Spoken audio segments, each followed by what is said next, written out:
care you deserve. Call 352-237-8400 for an appointment or more information. That number again is 352-237-8400. Looking forward to service your vision needs. One of the most common questions those nearing retirement are asking: will I outlive my money? Retirement questions like these and many more will be answered every Saturday morning at 9 a.m. on Planning for a Better and Safer Retirement with hosts Francois and Julian Cozenet. Francois and Julian will help you put your retirement puzzle together. Catch Planning for a Better and Safer Retirement Saturdays at 9 a.m. on Ocala's News Talk, The Source 96.3 FM and 1370 AM.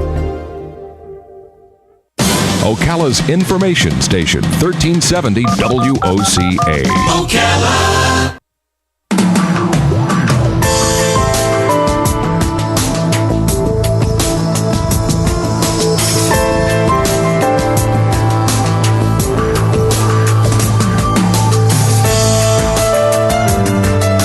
All right, 5 minutes after 9 o'clock. Thank you for tuning in. We're still in February, and February is Black History Month. Correct, Robin? Correct.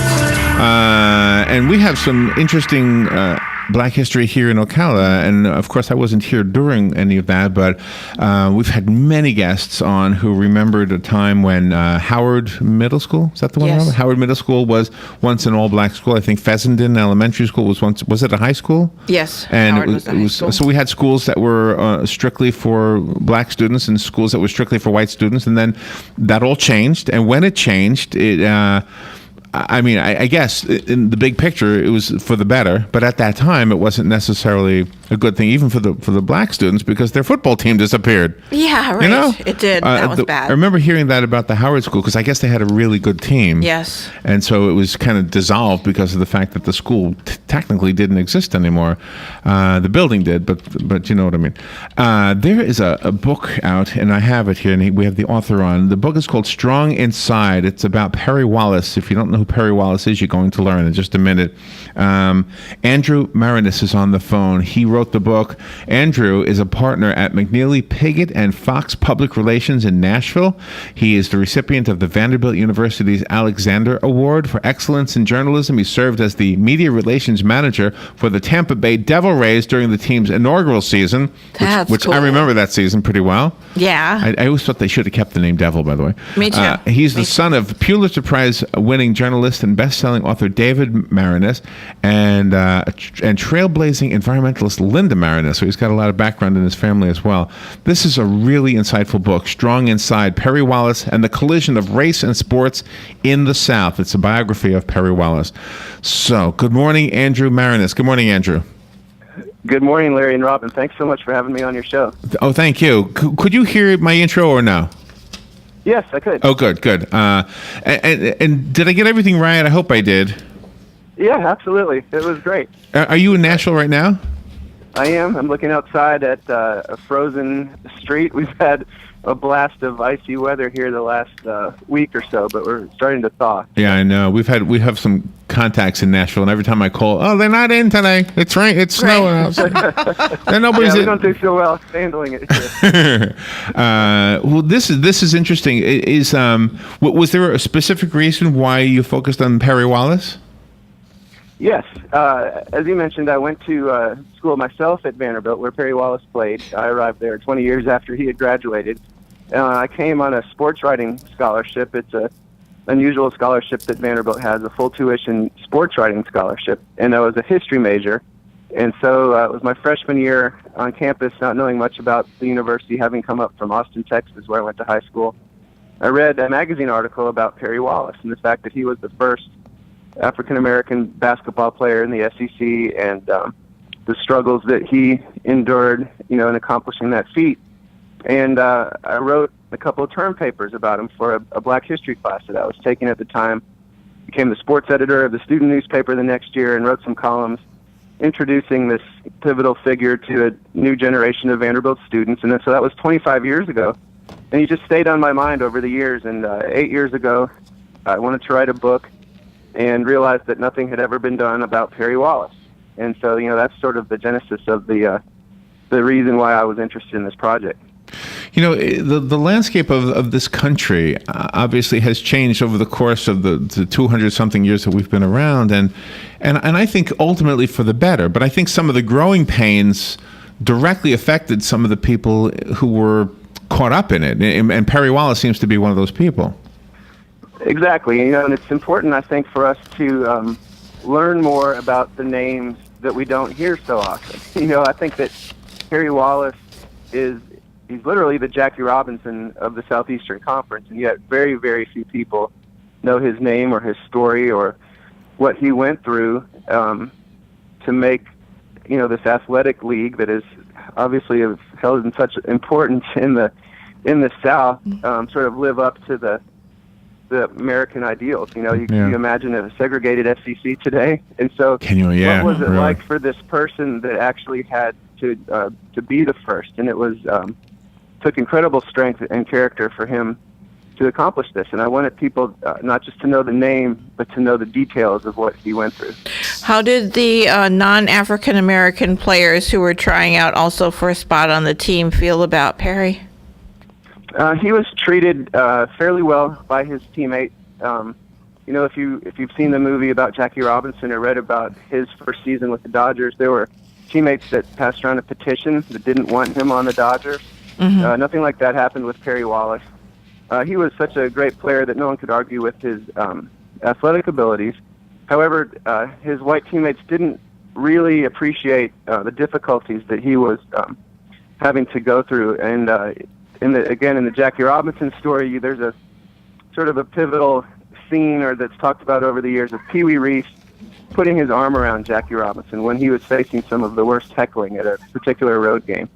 And nothing like that ever happened. Perry Wallace never had a real visible show of support from his teammates. And in talking to many of them here 40 years later, they have expressed a certain amount of regret that they didn't do more to help him out at the time. Wow. Well, what's Perry Wallace doing today?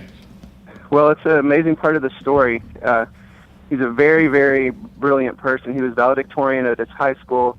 At Vanderbilt, he earned a double major in engineering and engineering math. He went on to law school at Columbia University. He was an attorney for the U.S. Department of Justice for a couple decades. Now he's a professor of law at American University in Washington, D.C. Wow. And does it matter to him? Or how does he react, I guess, to the understanding that for some reason he didn't become as familiar of a household name as Jackie Robinson? Yeah. Well, Perry Wallace is not someone with a huge ego, so he doesn't go around even boasting about what he did. If you go into his office today, there's not a single picture of him playing basketball or not a trophy or a plaque or anything like that. You know, it's not something that he sort of lives his life as this ex-jock just telling basketball stories, you know.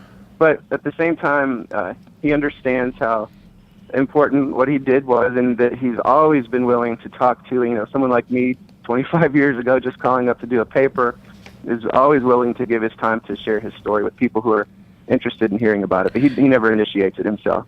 Did some of his African-American peers try to dissuade him from trying out? Yes, they did. Many of his high school friends, you know, Vanderbilt had only integrated period 2 years before Perry Wallace was recruited to go there. So, you know, for years, kids from Pearl High School in Nashville, where Perry went, which was the prominent African-American school in Nashville, all went to Tennessee State or Fisk, which are, you know, two historically black schools here in Nashville, or went up north or out west. And he actually had some peers that were not very excited about him going to this white school across town. They thought that maybe he was just being used for his athletic ability, you know, or that he even was would even be accused maybe of selling out and going to this white school. So he was facing pressures from all sides. Oh, wow. There was a story in the news about a police officer I guess it was in Alabama, and he was a black man, and a lot of his people weren't happy with him joining the police because they felt like the police was the bad guys, you know? Yeah. Wow. Yeah, sure. Yeah, I mean, you had Vanderbilt as this prominent institution in Nashville since the 1870s that had excluded African Americans up until 1964. So you can imagine why it didn't necessarily have the greatest reputation over across town in North Nashville. You've done a wonderful job, and I think the book is helping to enlighten all of us, because we once again see another story. I've heard so many local stories around here about different things, and you realize that, the big picture, it's a lot better. But as I mentioned before, some of the people who were part of those growing pains, and maybe still are, definitely were affected by it. We're not sports people, just so you know. Robert and I are not really sports people, so we have a couple questions that might sound a little airheadish that are sports related. But just if you can excuse that for a second. But we do have to take a little break, and we'll be right back. And if we had our sports guys on the phone, we could let them talk. But right now the phone's not working, the other phone line. So we'll be right back. The weather is brought to you by myfwc.com. Safe boating is no accident. Clouds and some intervals of sun today with the showered spots. Highs ranging from the upper 60s in the northernmost part of the zone to the mid-70s in the southernmost part. Tonight, cloudy, breezy, and mild with a couple of showers around after midnight, those 60 to 64. Tomorrow, mostly cloudy with some showers, maybe a thunderstorm. Highs tomorrow will range from the mid and upper 60s in the northernmost part of the zone to the mid-70s in the southernmost parts. From the Florida Weather Center, I'm meteorologist Joe Lundberg. Central Florida Eye Institute is the area's leader in laser vision correction. From high-definition refraction surgery and LASIK vision correction to custom cataract, glaucoma, and diabetic treatment, you can count on Dr. Crowley and his effective, friendly staff to provide you with the quality care you deserve. Call 352-237-8400 for an appointment or more information. That number again is 352-237-8400. Looking forward to service your vision needs. Join us on Saturday, March 7, 2015 for the second annual Habitat Strawberries Festival at the McPherson Government Complex. The goal of this festival is not only to provide a great time for families in Ocala, but to also raise funds to build a home for our family and our community and support Habitat for Humanity's mission to strengthen communities, build hope, and provide dignified housing solutions. Remember, Saturday, March 7, 2015 for the second annual Habitat Strawberries Festival at the McPherson Government Complex, which starts at 7 a.m. with breakfast. Guy Harvey Checking is now exclusively available at Gateway Bank. With Guy Harvey Checking, you will receive Gateway's premium checking account, plus several other Guy Harvey Ocean Foundation features, including membership to the Guy Harvey Hammerhead Nation, free Guy Harvey t-shirt, and an exclusive Guy Harvey debit card. At Gateway Bank, we will make a $50 donation to the Guy Harvey Ocean Foundation for every new account opened. This is just one more reason why people choose Gateway Bank. Sign up today for your exclusive Guy Harvey checking account with Gateway. Details available at gatewaybankcfl.com, member FDIC. All right, 17 minutes after 9 o'clock. Thank you for tuning in. We're speaking to Andrew Maraniss. He is the author of Strong Inside. It's the book about Perry Wallace. The subtitle is Perry Wallace and the Collision of Race and Sports in the South. Perry Wallace is the first African-American basketball player in the SEC, right? I said that right? Mm-hmm. And I mentioned before the break, Andrew, that Robin and I, we're more into music than we are into sports, but I wanted to make a comparison real quickly. That I think the race relations issue in general was helped by music and sports, simply because there was a lot of music produced by people who were of both races, obviously, of all races, not just both. There's more than two on the planet. And so that kind of opens up a lot of, if you love, Michael Jackson, then you knew right away he was a black guy, black kid at that time. And the same thing with sports. I mean, I think most people, I think generally don't judge a basketball player because of his color. I mean, they might judge him, but not his ability. And I think that helped to lead the way. I don't know. Do you agree with that?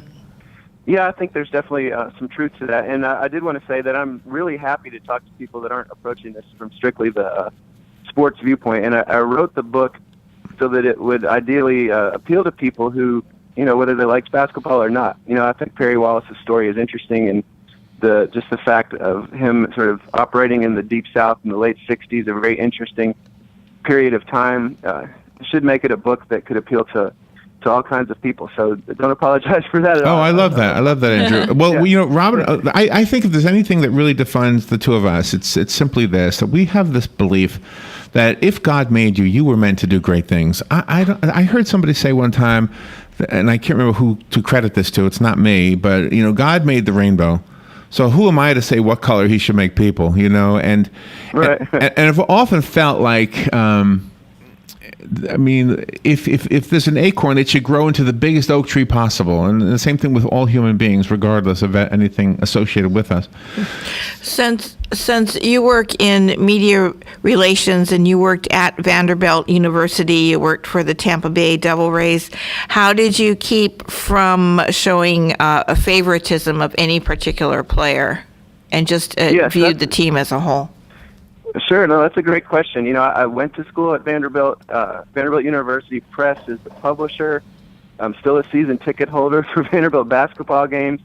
So I was aware as I was writing this that I was set up for the possibility that someone could accuse me of, showing some favoritism either to the university or to Perry, or just not telling the whole truth. And so that was on my mind the entire time I wrote this book. And, I guess one of the good things about going to school at a university like Vanderbilt, which is obviously a strong academic school, is that, I wasn't taught to cover up the truth. I was taught to find it. And so that's what I wanted to do. And it's just like you love your family, but you know the warts and all of your family, right? And right. So, Vanderbilt's been an important place for me in my life, but I feel like if you really care about the place, you tell the truth about what happened there. And so, I interviewed more than 85 people for the book. At times, the school does not come off well at all, as it deserves not to, Perry Wallace had a very difficult experience, not just on road trips throughout the South to other schools, but on campus. He was kicked out of church right across the street from campus as a freshman. One of his professors greeted his best friend by calling him the N-word on the first day of class. Whoa. He had doors slammed in his face walking down the dormitory hall. So, I mean, it's the unvarnished truth about what he experienced, and I have thankfully not gotten a single comment since the book has come out that, that I showed favoritism to anyone. So he got kicked out of church? Yes. So he grew up Church of Christ in Nashville in the African American church. When he was being recruited to Vanderbilt, the star player at the time was Clyde Lee, who was a white player who went on to play in the NBA for several years, who had grown up in the white Church of Christ in Nashville. And on the recruiting trip, he took Perry around campus and he said, "This is where you should go to church when you get here." It was called the University Church of Christ. It was not literally affiliated with Vanderbilt, but it was right across the street from the school. And Perry said, growing up, I never would have felt welcome at this white church, but apparently times are changing. I've been recruited here. I'm going to give it a shot. So he goes there for about 3 weeks, sits in the back of the church, and is either left alone or ignored, depending how you want to look at it. And then the fourth week he shows up, and some older church members approach him, pull him aside into a small room, and say, "Perry, you can't keep coming here. There's older church members who say they will write us out of their wills if we let a black person keep coming to our church. You have to leave right now." Oh, my goodness. What year, when was that? What year was that about? That would have been in 1966. Wow. Summer of 66. So I want to ask you something. He doesn't look in the photographs. It doesn't look super tall, but yet he was known for slam dunks. I guess it's true. Is it true that white men can't jump? I mean, well, it looks like he. Is the picture misleading? It looks like he's not. He's 6'5". Oh wow! But he's not a 7-footer or anything. Okay. He was. He could jump like nothing you've ever seen before that. And his high school team, which was a great team that won 3 straight state championships, every single player on the team could dunk, even the little guards. But he was the best, and they would save him for last, in their pregame warm-ups. And he would throw down these reverse dunks or tomahawk dunks, and the crowd would go crazy. There's an interesting story about the dunk. You have 1 minute for me to tell you. Sure. So in high school, he's known as this phenomenal dunker. If you're familiar with the movie Glory Road, which was about Texas Western against Kentucky, the NCAA championship in 1966, it was all-white Kentucky team against an all-black Texas Western starting lineup. It was a pivotal game in college basketball because of the black versus white in 1966. Texas Western wins the game. Early in the game, their best player was a guy named David Lattin, and he put down a ferocious dunk over Pat Riley, who you all know in Florida, running the Miami Heat. now. He played for Kentucky at the time. Kentucky's coach was Adolph Rupp, the famous college basketball coach. He goes crazy on the sideline over this slam dunk. Didn't think it was fundamental basketball. Perry Wallace had been taught how to dunk by that guy, David Lattin, who had started his career at Nashville before he transferred out to Texas Western. The next year, Perry Wallace is playing on the Vanderbilt freshman team and dunks against Kentucky, and Adolph Rupp again goes crazy over on the sideline. Adolph Rupp is running the rules committee of college basketball, has the slam dunk banned that following off season. So that by the time Perry Wallace is about to play his first varsity season, the dunk is taken away. You're kidding. No, it was banned in college basketball for about 10 years. And most people they call it the Lou Alcindor rule, which is what Kareem Abdul-Jabbar's name was before he changed it. We had him on the show, didn't we? Yeah, we did. Yeah, we had him on. Did you really? Yeah, he's got a new book. And so people always attribute it to what Kareem was doing out at UCLA, but I make the case in the book that Adolph Rupp had to play against Vanderbilt twice a year. This guy was coming along that was going to be dunking against his team twice a year, and so Perry Wallace actually had something to do with this rules change in college basketball. And back to your earlier point about sports often being sort of this level playing field where you're respected for your ability no matter what color you are or where you come from or whatever.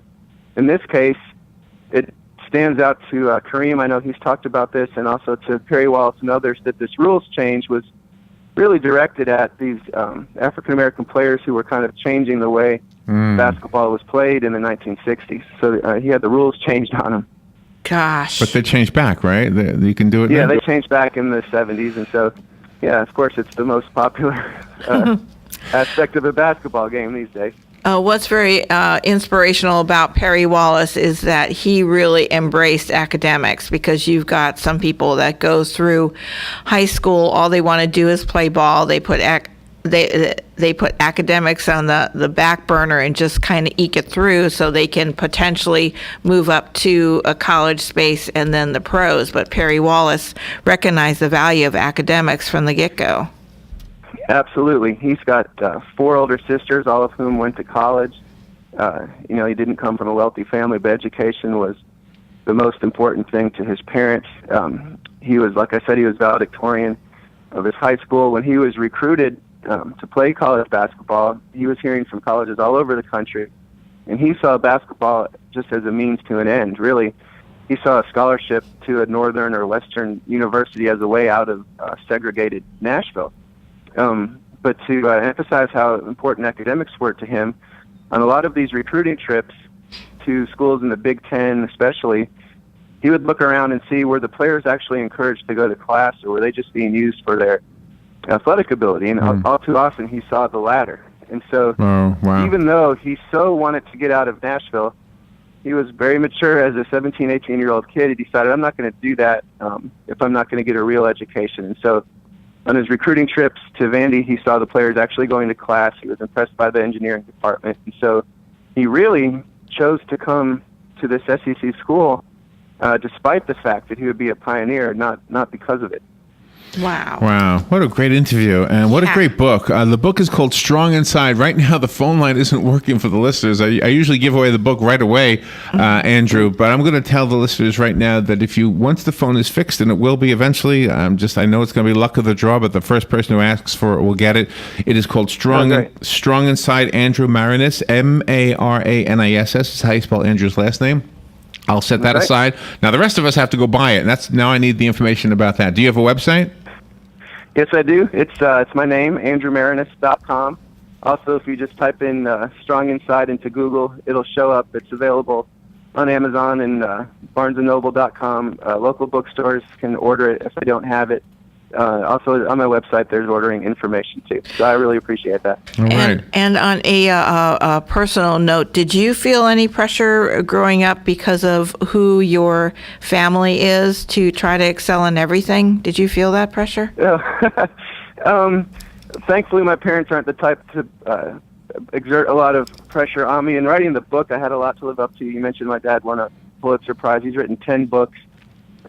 He was definitely a inspiration to me growing up to enjoy writing and to want to do it myself, but kept a safe distance from me as I was writing the book.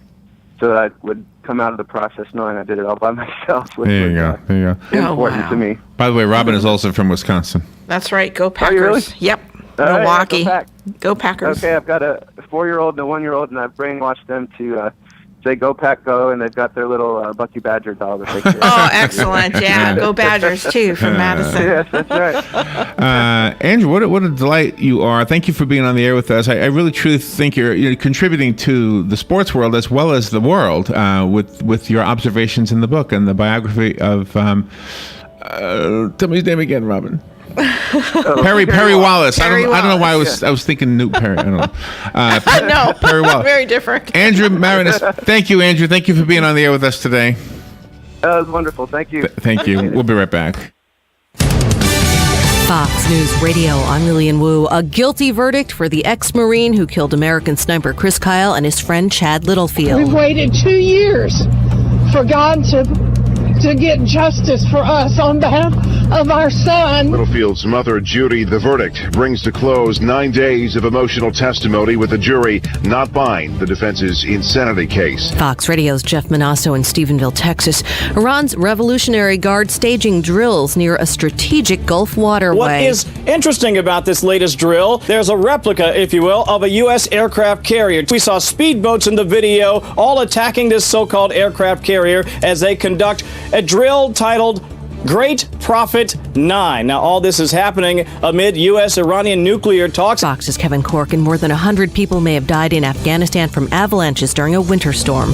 Fox News. We report, you decide. There is something about the road that beckons, that invites us to pack up the family and leave the world behind. And there is something about an industry-leading unlimited mileage warranty on a certified pre-owned Mercedes-Benz that gives us the freedom to do exactly that. You take to the highway, rack up the miles for up to 3 years, and drive with the assurance that your Mercedes-Benz is covered. You have the security of being in a car that has been certified to Mercedes-Benz standards, while you enjoy a carefree ownership experience for miles and miles.